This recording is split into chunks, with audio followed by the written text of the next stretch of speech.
자, 안녕하세요 학생 여러분. 자, 이번 시간 여러분들과 얇은 렌즈가 만드는 상에 대해서 한번 공부를 해볼 거예요. 그래서 여러분들은 물체와 sắc 사의 관계를 한번 구해보고, 그리고 두 번째는 배율 방정식 그리고 렌즈 방정식이라고 하는 거를 한번 유도를 해볼 거예요. 다들 이해갔죠? 이게 학습 목표예요. 자, 그러면 일단 여러분들이 본론에 들어가기 앞서 먼저 머릿속으로 한번 상상들을 해보세요. 다 지금과 같이 렌즈는 두 가지 종류가 있을 수밖에 없어요. 어떻게 되냐면 하나는 빛을 모아주는 수렴 렌즈가 있을 수가 있고, 그리고 또 하나는 하늘 빛을 발산시키는 발산 렌즈가 있을 거예요. 자, 그랬을 때 여러분들이 이렇게 물체를 제가 화살표로 그릴 거예요. 여기다가 물체를 이렇게 화살표로 이렇게 그릴 건데, 자, 이렇게 그리고 이쪽도 물체를 여기다가 이렇게 화살표로 이렇게 그려줄 거예요. 자, 이렇게 됐을 때 과연 저 렌즈를 통과한 후에 이미지는 도대체 어떤 상이 생길까요? 상상들 한번 해봐요. 자, 그러면 다들 상상들 했죠? 자, 그러면 이 문제를 해결을 하려면 여러분들은 아주 쉽게 해결할 수가 있어요. 이미 알고 있는 지식으로 어떻게 하면 쉽게 해결을 할 수가 있냐면, 여러분들은 주광선 3개를 이용을 해서 이렇게 렌즈를 통과한 후에 상이 어떤 모양으로 생길까 하는 거를 그 광선 추적을 통해서 이해할 수가 있죠. 자, 그러면 지금부터 그걸 한번 해볼게요. 자, 그러면 첫 번째는 어떤 거냐면, 여기가 지금 주축이에요. 여기 있는 이 선이 주축이에요. 주축, 초점과 원리는 공률 반경을 통하고 여기 센터를 통과하는 게 주축의 정의예요. 그래서 여기 주축을 이렇게 그려놨어요. 그러면 첫 번째 광선은 이거지. 주광선 첫 번째는 여기 주축과 이렇게 평행하게 들어간 빛은 첫 번째 광선. 그러면 얘는 어디를 지나가게 돼 있어요? 그치? 이건 아주 간단해요. 초점을 지나가게 돼 있어요. 이렇게 초점을 지나가서 빛이 이렇게 지나가게 돼 있어요. 그러면 두 번째 광선은 어떤 걸로 할까? 두 번째 광선은 여기는 앞에 있는 초점을 지나간 걸로 할게요. 두 번째, 이렇게 앞에 있는 초점을 지나간 광선은 얘가 두 번째 광선이에요. 그러면 얘는 어떻게 지나갈까? 그러면 이것과 반대로 생각하면 되겠지? 거꾸로 생각하면 초점을 지나간 게 평행하게 들어가는 거니까 여기서부터 초점을 통과한 거는 여기에서 이렇게 평행하게 지나가는 모양이 될 거예요. 자, 그러면 여러분들이 여기까지 잘 이해를 했을 거라고 생각을 하고, 그리고 나서 세 번째는 어떤 거? 맞아요. 여기 중심을 지나가는 빛이지? 중심을 지나가는 거 검은 색깔로 그릴게요. 중심을 이렇게 들어온 빛살은 어떻게 돼? 얘는 그대로 지나가겠지? 그렇지? 얘는 여기에서 이렇게 그대로 통과해 나가면 이렇게 진행 경로를 갖게 될 거예요. 자, 그러면 여러분들이 여기까지 잘 이해를 했을 거라고 생각을 하고, 그러면 이제 우리가 구하려고 하는 상은 어떻게 생겨요? 상은 그냥 빨간 색깔로 그릴게요. 상은 여기에서 이렇게 화살표가 거꾸로 된 모양으로 이렇게 생기게 돼 있어요. 그렇죠? 그리고 여기를 I라고 이렇게 쓸게요. 이미지톱이라고 해서 적게 쓸게요. 자, 그러면 여러분들이 지금 이렇게 수렴 렌즈가 만드는 이렇게 상을 한번 구해봤어요. 자, 그러면 이쪽 발산 렌즈는 어떻게 상을 만들까요? 발산 렌즈는 그러면 이쪽에서 우리가 공부한 거를 똑같이 적용을 시켜보면 되겠죠? 그래서 이것도 아주 쉬워요. 첫 번째 이쪽에서 어떻게 했어? 먼저 주축과 평행하게 들어가는 광선을 먼저 생각을 해봤어요. 그러면 이쪽도 똑같이 하면 돼. 이쪽도 파란 색깔로 주축과 평행하게 이렇게 들어간 빛살은 원래는 여기에서 보면은 초점을 통과해야 되겠지? 근데 얘는 지금 보면은 발산 렌즈이기 때문에 빛이 여기 있는 초점을 통과할 수가 없어요. 그러면 우리는 어떻게 생각하면 돼? 맞아요. 마치 여기에는 이렇게 초점에서 빛이 나왔다고 생각하는 방향으로 이렇게 빛은 발산돼서 나갈 거예요.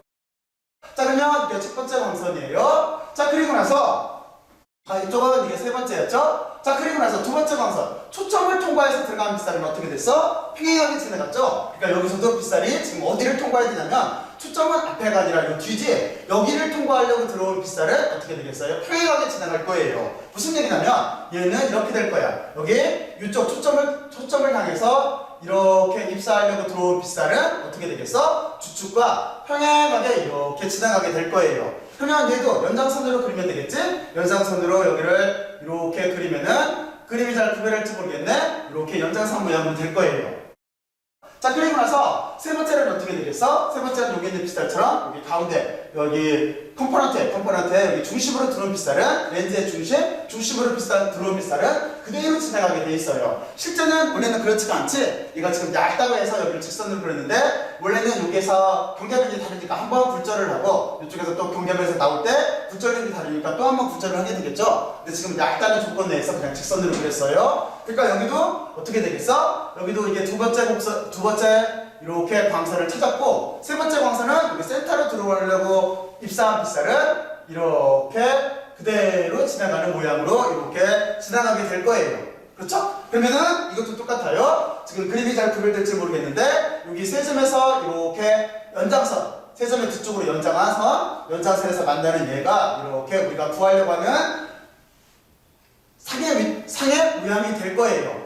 자, 그러면 우리는 이렇게 상을 구했어요. 상을 이렇게 구하고 이쪽도 구별하기 위해서 약간 이렇게 두껍게 칠할게요. 여기도 약간 구별하기 위해서 이렇게 칠할게요. 자, 그러면 이제 이름을 붙여줘야 되겠지? 어떻게 이름을 붙여줘야 돼? 그러면 우리는 두 가지를 구별하면 돼요. 일단 첫 번째, 얘는 정립이에요, 도립이에요? 맞아요. 얘는 지금 도립인 거지? 도립상이 생긴 거예요. 그리고 두 번째는 실상이에요, 허상이에요? 맞아요. 이거는 실제 빗살이 만들었기 때문에 실상이에요, 실상. 그러니까 무슨 얘기냐면 수련 렌즈가 만드는 상은 도립이면서 실상을 만든다는 소리예요. 자, 그러면 이쪽도 똑같이 한번 의미 부여를 해볼게요. 자, 저기 지금 먼저 이쪽은 정립이에요, 도립이에요? 여기 상은? 그치? 이거는 화살표 방향이 같으니까 얘는 정립인 거지. 정립인 거고, 그리고 또 하나 얘는 실상이에요, 허상이에요? 맞아요. 이거는 실제 빗살을 발산돼 버렸어요. 그래서 뒤쪽으로 연장선이 만들었기 때문에 얘는 허상이에요. 그렇죠? 그래서 여기는 정립 허상이에요. 허상. 그래서 무슨 얘기냐면 발산 렌즈가 만드는 상은 정립 허상을 만든다는 소리예요. 자, 그리고 나서 여러분들이 여기까지 이렇게 상에 대해서는 잘 이해를 했을 거라고 생각을 하고, 그리고 나서 한 가지를 더 생각을 해봐야 되겠죠? 이거를 가지고 이제 배율 방정식과 얇은 렌즈 방정식을 유도를 해볼 거예요. 자, 그러면 이것도 아주 간단해요. 일단 어떻게 할 거냐면은 제가 지금부터 여기에다가 약간 이렇게 다시 몇 가지 기호를 쓸게요.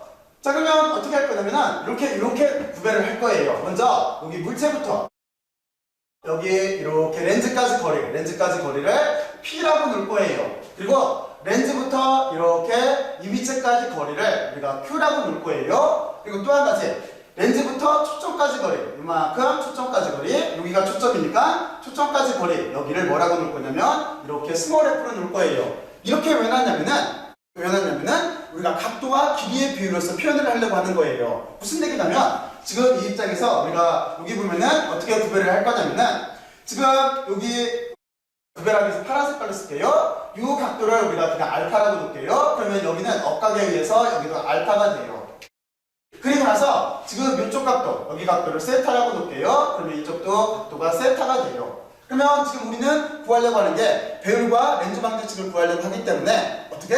각도와 길이 비율 사이의 관계를 구하면 쉽게 유도할 수가 있어요. 자, 그러면 여기서부터 먼저 이쪽을 알파라고 하는 각도, 여기에 센터를 통과하는 세 번째 주광선과 이루는 각도를 알파라고 놨기 때문에 그거부터 한번 생각을 해보죠. 여기를 파란 색깔로 써서 여기를 저도 똑같이 파란 색깔로 쓸게요. 자, 그러면 지금 우리는 어떻게 할 수가 있어? 맞아요. 탄젠트 알파라고 하는 자체는 일단 이쪽 구간을 생각을 해보면은 탄젠트 알파는 크게 여기 밑변분의 높일 테니까 틀림없이 밑변은 P가 이렇게 될 테고 높이는 여기서 높이를 H라고 했으니까 이렇게 쓸 수가 있을 거예요. 다들 이해 갔죠? 그러면 또 하나가 있어, 삼각형이. 어떻게 또 하나가 있냐면 이렇게 거꾸로 된 삼각형이 하나가 더 있어요. 그렇지? 얘도 이쪽에 얘하고 억각관계이기 때문에 여기도 알파야. 그러니까 이것도 탄젠트로 쓸 수가 있어요. 그런데 어떻게 쓸 수가 있냐면 여기서부터 여기까지 거리는 Q라고 했어요. 여기 렌즈부터 물체까지 거리.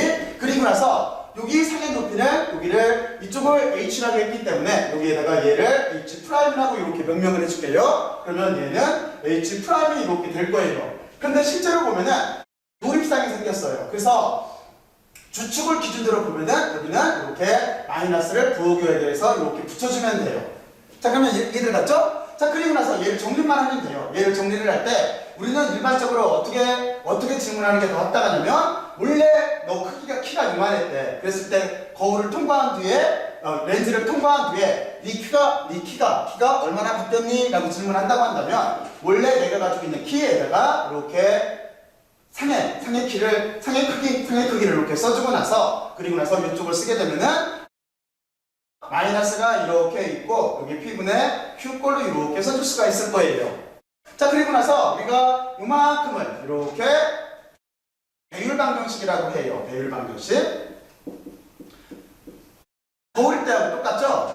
이렇게 배율방정식이라고 해요. 그러니까 제가 조금 아까 여기 사람이 서 있다고 보고 키를 얘기를 했는데, 이렇게 렌즈를 통과한 후에 그때 얘가 커질 수도 있고 작아질 수도 있다는 소리예요. 그래서 이게 실제적으로 보면 아주 멀리 있으면은 여기 상대체의 크기가 작아질 테고, 가까이 오면 여기가 커지는 형태가 될 거예요. 하여튼 여러분들은 이 시계에 의해서 쉽게 계산할 수가 있어요. 자, 그리고 두 번째는 어떤 걸 생각해 볼 수가 있냐면 또 하나 각도가 있어요. 여기 세타라고 하는 각도. 그래서 두 번째 각도는 여기 각도를 세타를 빨간 색깔로 썼으니까 빨간 색깔로 쓸게요. 이것도 똑같아요. 우리가 탄젠트 세타에 대해서 정리를 해보면 되는데, 탄젠트 세타라고 하는 자체는 지금 여기는 어떻게 되겠어? 여기는 사각형 자체가 여기는 이렇게 되겠죠? 이만큼 크기니까, 그렇죠? 그치? 이렇게 되니까 거기까지 거리는 어떻게 돼요? 지금 F분의 이만큼 높이인데 얘는 어떻게 돼? 여기는 물체의 크기하고 똑같지? 그러니까 얘는 이렇게 쓸 수가 있겠죠? 초점까지 거리에다가 이렇게 물체의 원래 크기라고 이렇게 쓸 수 있어요. 그리고 나서 이쪽은 삼각형이 이렇게 돼 있는데 여기는 어떻게 쓸 수가 있냐면 여러분들이 이렇게 쓸 수가 있겠죠. 실제 여기 밑변의 길이라고 하는 자체는 Q에서 F를 빼준 거예요. 그러니까 여기는 Q에서 F를 이렇게 빼주면 될 테고, 그리고 여기 높이는 H'이에요. 그리고 나서 똑같은 여기 있는 논리처럼 여기에다가 이렇게 마이너스를 붙여주면 돼요. 그렇죠? 그리고 얘도 같은 방법에 의해서 정리를 해줄게요. 그러면 H하고 H'이라고 하는 자체는 얘가 밑으로 내려갔으니까 이게 올라가면 되니까 여기 마이너스가 있고, 그리고 여기에 초점에서 Q에 마이너스 F꼴로 이렇게 써주면 될 거예요. 그리고 우리는 이만큼은 알고 있어요. 여기에서 먼저 구했어. 그래서 요 값을 여기다 이렇게 써주게 되면은 이렇게 쓸 수가 있겠지? 그리고 여기 마이너스가 있으니까 마이너스를 서로 삭제를 할게요. 그러면 얘는 이렇게 쓸 수가 있겠을 거예요. P분의 Q는 결국에 어떻게 돼? 이렇게 초점거리, 그리고 Q 마이너스 이렇게 초점까지 거리로 이렇게 쓸 수가 있을 거예요. 그래서 우리가 정리를 하면, 이렇게 쓰는 것보다 정리를 하는 게 좋잖아요. 정리를 하게 되면은 여러분들이 잘 알고 있는 식이 나와요. P분의 1 플러스 Q분의 1이라고 하는 자체는 이렇게 초점 사이의 관계로 이렇게 쓸 수가 있어요. 그래서 우리가 이렇게 구한 값을 얘를 얇은 렌즈 방정식이라고 해요. 자, 그러면 여러분들 여기까지 잘 이해를 했죠?